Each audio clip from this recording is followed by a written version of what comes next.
The palace gates didn't creak shut. They slammed like iron doors sealing a tomb. Prince Harry, once the beloved rebel prince, stood outside demanding recognition. Inside, King Charles made a choice colder than winter stone. No son, no grandchildren, no compromise. This wasn't a misunderstanding. It was a sentence. What unfolded wasn't reconciliation, but confrontation, the kind that scars bloodlines forever. A father shut the gates, a son was left in exile, and the monarchy proved once again it always chooses itself. At stake was more than personal affection. This was about the monarchy's foundation: legitimacy, continuity, and survival. Harry demanded taxpayer-funded protection for himself, Meghan, and their children. The cost? Over £2 million annually. Armored vehicles, armed guards, secure housing. But Britain had already spoken. Private citizens cannot demand armed protection. Harry had already sued the Home Office and lost. He knew the rules. Yet he returned with demands, this time aimed not at government, but at his father, the king. But Charles understood the trap. This wasn't only about safety. It was about recognition. If he agreed, Archie and Lilibet would stand not just as California children with royal names, but as officially acknowledged heirs. Their photographs inside palace grounds, their presence at ceremonies, would cement a legitimacy that could never be undone. That legitimacy would follow William into his reign, chaining the institution to Harry's American family forever. And for Charles, whose duty was the preservation of the crown, that risk outweighed paternal love. He couldn't give Harry what he wanted, because what Harry wanted threatened everything the monarchy exists to protect. The breaking point wasn't only the demand, but the timing. Charles was vulnerable. Cancer treatments had weakened him. Public sympathy for the king was growing, and whispers about succession loomed louder. Harry saw the moment as an opening. He arrived with his ultimatum: grant me protection or lose your grandchildren. It wasn't spoken in those exact words, but palace insiders say that was the message. A veiled threat wrapped in family concern. But Charles didn't hear desperation. He heard strategy. He knew that Harry's ongoing lawsuits about security rested on proving his children's right to royal protection. Without royal acknowledgement, Harry's legal case collapsed. By granting access, Charles would hand Harry exactly the evidence he needed to wage war in court: photos, records, recognition. Charles saw the chessboard clearly. Agreeing meant sacrificing the monarchy's legal armor. Refusing meant alienating his son forever. Harry, misreading the board, believed his father's vulnerability would make him pliable. Instead, it steeled him. Kings don't yield to blackmail, however subtle. Charles's rejection was immediate, final, and devastating. For Harry, it wasn't just a no, it was exposure. His strategy laid bare, his leverage evaporated. The monarchy had called his bluff, and the world was watching. The rejection triggered a storm Harry wasn't prepared to face. Newspapers turned savage. Duke denied. Security scandal. Headlines mocked his sense of entitlement. Social media erupted with memes of Harry locked outside palace gates. Sympathy, once automatic for Diana's grieving son, had evaporated.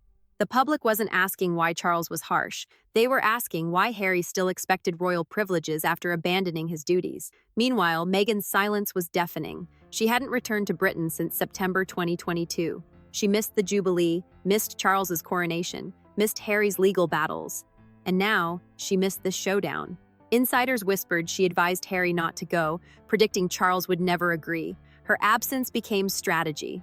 While Harry absorbed humiliation, Meghan remained untouchable in Montecito. To the world, she looked pragmatic, forward-looking, focused on her own ventures. Harry, by contrast, seemed trapped in an obsession with a family that had erased him. The palace escalated too. Sources leaked that Harry would be excluded from William's eventual court. That wasn't gossip, it was a signal. The monarchy was writing Harry out of the script of its future. His efforts to claw back relevance only deepened his exile. Every move became proof of his desperation. Every request was another nail in his own coffin. The spiral tightened. The harder Harry pulled, the further the crown retreated. The peak humiliation centered on the children. Archie and Lilibet exist in the line of succession, but remain shadows within royal life. Archie's birth announcement was delayed and strangely vague. No hospital steps photo, no clear record of official witnesses. Lilibet's birth was even more unconventional. In California, far from royal oversight, with no British officials present. Neither child wore the heirloom christening gown. Neither child was paraded before cameras. as generations of royals had been. Birth certificates appeared late, incomplete, or heavily redacted. The ceremonial transparency the monarchy relies on was absent. This vacuum created whispers. Are they fully documented heirs? Does the palace accept their legitimacy? Charles knew that welcoming them into Buckingham Palace now would reignite every question.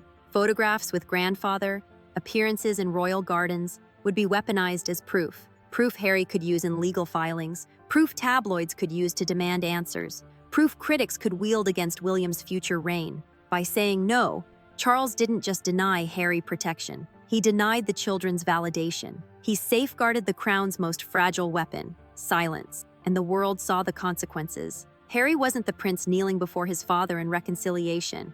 He was the outsider denied entry, mocked for arrogance, pitied for miscalculation. For Charles, the humiliation wasn't collateral, it was necessary. A public demonstration that not even his own son could bend the monarchy with threats. The aftermath was brutal. Harry's reputation, already fragile, cracked further. Weeks earlier, he had inherited millions from the Queen Mother's trust fund upon turning 40. Flush with money, he could have arranged private protection.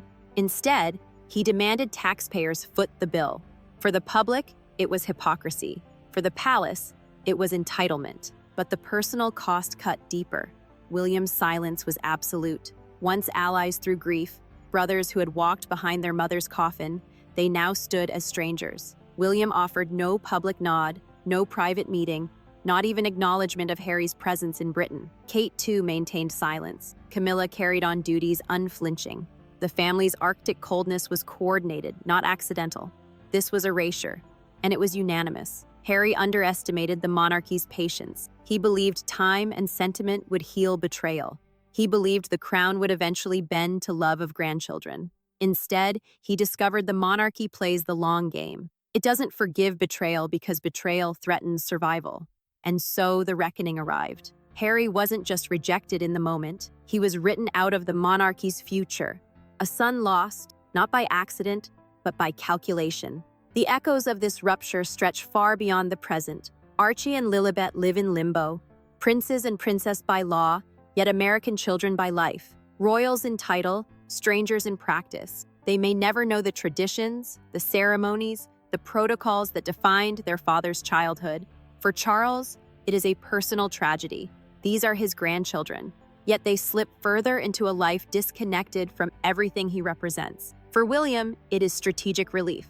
His future reign will not be clouded by cousins half-raised in California, demanding recognition. The monarchy's message is permanent. Legitimacy is not automatic. It must be validated, documented, witnessed by the institution. By denying Harry's children that validation, Charles preserved a line of succession untainted by ambiguity. The crown's survival demanded it. The echo resounds louder for other royals too. The precedent is clear. Betray the institution and your children's place is at risk. Titles can be withheld, access denied, legitimacy questioned. The crown doesn't just punish you, it punishes your legacy. That warning now echoes down the halls of every royal palace in Europe. And what does this reveal to us? That institutions, whether monarchies, corporations, or governments, never put sentiment above survival. Harry miscalculated because he confused family with power.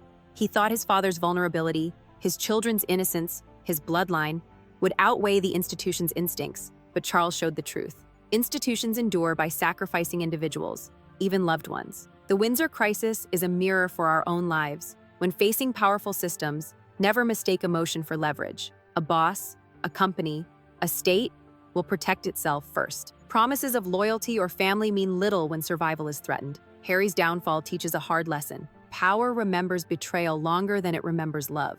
And so, even a prince became a pawn. A son stood outside gates that would not open, children unacknowledged, inheritance useless. The crown remained intact, the monarchy unshaken. And we are reminded, in every struggle between love and survival, between kinship and power, survival wins, always.